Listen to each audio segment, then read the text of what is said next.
Lo hicimos más fácil todavía, güey. Vaya, si somos holgazanes de mierda que van por la vida inventando tecnología, güey, para satisfacer las necesidades de nuestra propia holgazanería, güey. Los descansabrazos. En serio, nos cansa mucho tener brazos, güey.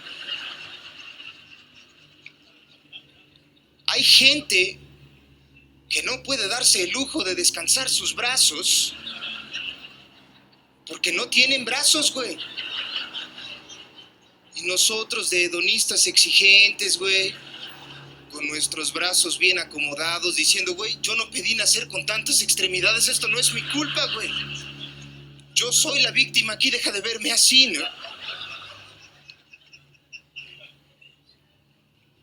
Las pepitas peladas, güey, yo puedo pelarme mis propias pepitas, deja de venderme las peladas, solamente alimentas mi holgazanería, basta ya. El concepto de los popotes, damas y caballeros, ¿cuál es la lógica detrás de un popote? Algún holgazán bastante creativo en el pasado dijo, güey, ¿alguien se ha dado cuenta de todo el esfuerzo que tenemos que hacer para tomar agua, güey? Es demasiado esfuerzo, güey. Tengo que llevar mi mano desde la posición inicial A la posición segunda B, rodear el vaso con mis dedos, elevar el vaso para posteriormente llevarlo hacia mi boca y beber el líquido que hay dentro del mismo, güey. Para cuando llegue el líquido a mi boca ya voy a estar deshidratado. Tengo que hacer algo. Esto es una cuestión de vida o muerte, güey. ¿Qué voy a hacer? Voy a inventar un túnel de plástico que lleve el líquido directo a mi hocico. ¿Por qué? Porque soy un holgazán de mierda, sí señor, y lo acepto, ¿no?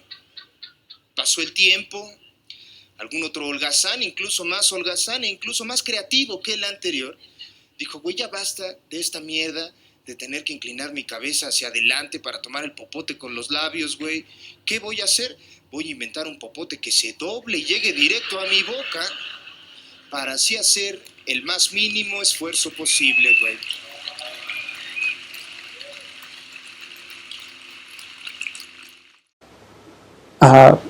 El tema también que juega bastante en esto es la moralidad. La moralidad en el caso de esclavitud, que ya acordamos que también a puro capricho nosotros también hay que adoptarlo porque así se nos enseña. Así como la historia lo ha hecho, no como nosotros, como nuestra historia, sino como la historia extranjera lo ha remarcado. Entonces es bastante, porque este es el resultado. Al tomar a la gente como esclava, entonces te lleva a cometer actos de homicidio, porque así es como se trataban los esclavos. Cuando ya no servían el propósito que tenían, entonces el homicidio es aceptable de esta manera. Pero no es así como se debería tener. Y Aristóteles nos hace recordar algo bastante importante cuando se habla del caso de homicidio y los ejemplos que hay en la historia que remarcan bastante este caso. Y Hegel se observa también y asume que Abraham, el patriarca Abraham, es un asesino por haber querido quitarle la vida a su hijo. Pero eso es olvidar anteriormente lo que Génesis dice, Génesis 9, de que es recordado que el sexto mandamiento, de que no matarías, se le dijo antes de Noé que si derramaba sangre, entonces también sangre de él iba a ser derramada en el futuro, no inmediato, pero en el futuro. Entonces, en cuestión de esto, después está el ejemplo de Isaac y Abraham, que Isaac es el único hijo hereditario de su esposa Sara, si no me equivoco, pero si me equivoco, disculpen, de que llegaron a una edad tan antigua que no podían ya tener, antigua no, sino que de 100 años en adelante no podían tener hijos, pero tuvo un hijo. Entonces, para hacer la historia corta, el ejemplo que se nos da es de que lleva al sacrificio, que lleva a Dios a decirle que sacrifique a Isaac, pero en el último momento lo detiene. Y eso es como una prueba para saber a dónde está su lealtad hacia Dios. Pero en este caso, cuando Hego argumenta de que Abraham es un asesino, está omitiendo lo que se dijo anteriormente, que si derramaba sangre de algún animal o por lo general de otras personas, también en el futuro iba a derramar sangre también de su misma, directamente le dice, también de tu misma sangre. En ese caso, para tener un entendimiento un poco más robusto y observar no tanto con ojos blanco y negro, monocromático, o malo y bueno, como Hegel nos persuade en el caso de el esclavo y el amo. Aristóteles en la Ética Nicomaquea, en oración 1104 A.2.7, la línea en específica nos dice, y esto es trasladado por mí, así que no encontré algo que me trasladado en español, así que yo lo trasladé personalmente de inglés, de griego a inglés y de inglés a español, y dice, abro entre comillas, primero, antes que nada, todos nosotros debemos observar que cualidades morales son construidas para ser destruidas por exceso y deficiencia, como miramos en el caso con la fuerza del cuerpo y la salud. Son cosas que se ven y decimos es saludable, pero no son cosas que puedes agarrar un poquito de fuerza y te lo pones en el pantalón. No es de esa manera. Salud, cuando algo es saludable, no es algo que lo podemos sustraer y ponerlo en el pantalón y dárselo a alguien más. Entonces, a eso es lo que él se refiere. Porque uno es forzado a explicar lo que es invisible por medio de ilustraciones visibles. Entonces, esto es lo que Aristóteles nos dice al poner estos ejemplos. Si observamos, lo que estamos haciendo es una rapsodia, y una rapsodia es tejer dos cosas juntas, y estamos cosiendo estos dos puntos. Estamos cosiendo el tema de la esclavitud, el tema de con lo que se le dijo a Noé antes en Génesis de que no derramara sangre, al igual que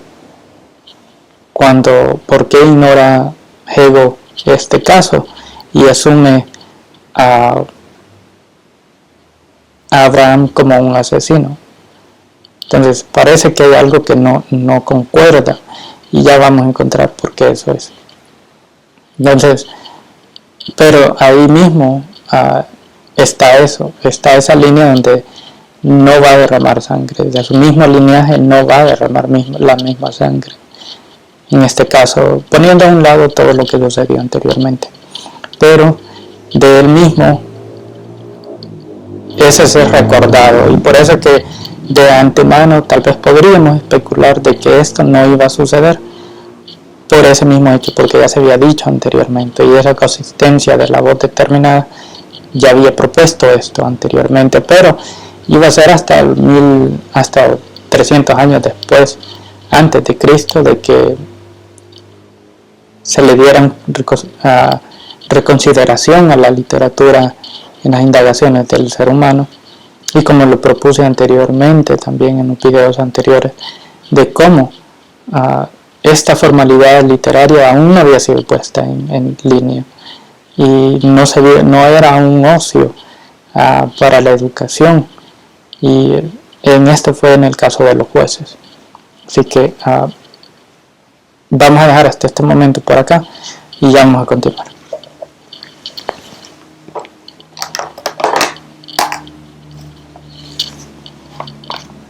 Párrafo 10. 110. Párrafo 110.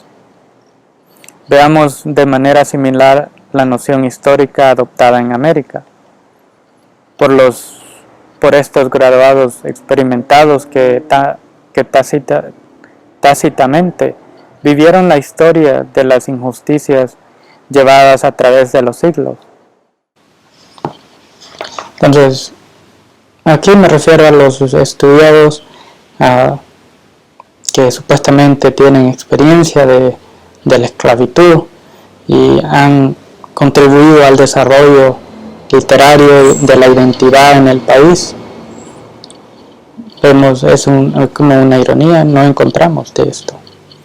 Pero sí son los que nos dicen que hay que tener esto, hay que hacer aquello, porque si no sos un esclavista, sos esto, sos aquello. Entonces, esto es lo que se ha ignorado. Y nosotros, en este caso, estamos elaborando sobre esto, llenando estos vacíos, llenando esa porción de cosas que quedan no muy ajustadas, y estamos viendo más detalles, una nueva explicación a esto, a lo que tenemos, a dónde hemos llegado, los progresos que hemos hecho. Así que continuamos.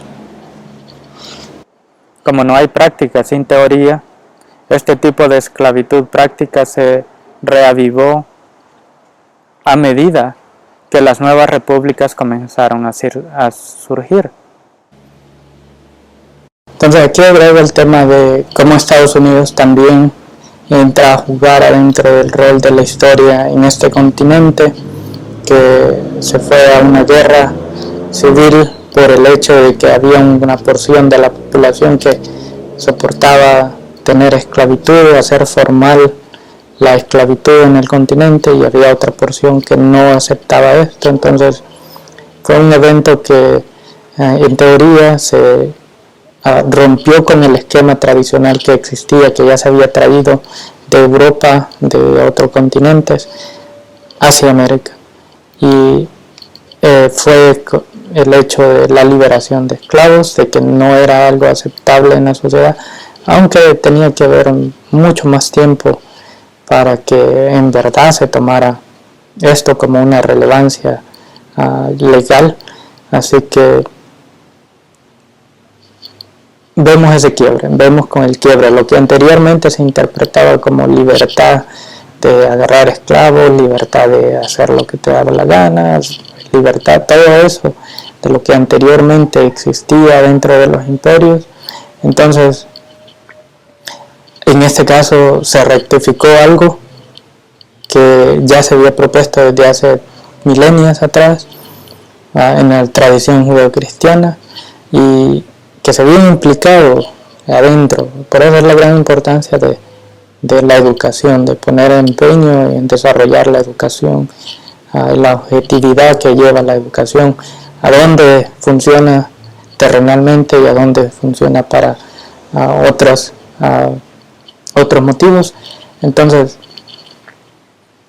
vemos ese quiebre de la libertad. Ahora ya implica un límite de no tener esclavos, muy diferente a como la noción anteriormente se tenía de tomar esclavos y tener libertad económica a base de la esclavitud. Y es lo que la literatura en aquel tiempo de las revoluciones marxistas, bolcheviques, reaccionaron hacia esto.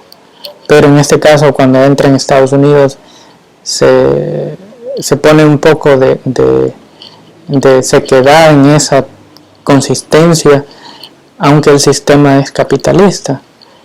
Entonces lo único que queda, en cierta manera, y es mi especulación, de a puro capricho ir en contra de esto, cuando en realidad estas cuestiones por las que tomaron raíz las revoluciones perdieron relevancia en ese momento, y lo único que hace el otro bando es aceptar esto, de que alguien que no tiene buenos ojos ante ti, aunque no importa lo que hagas, siempre va a tener malos ojos.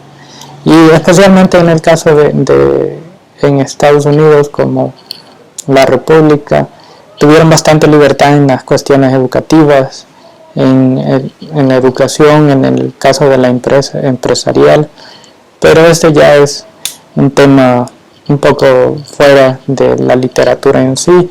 Sabemos que estamos hablando sobre el tema de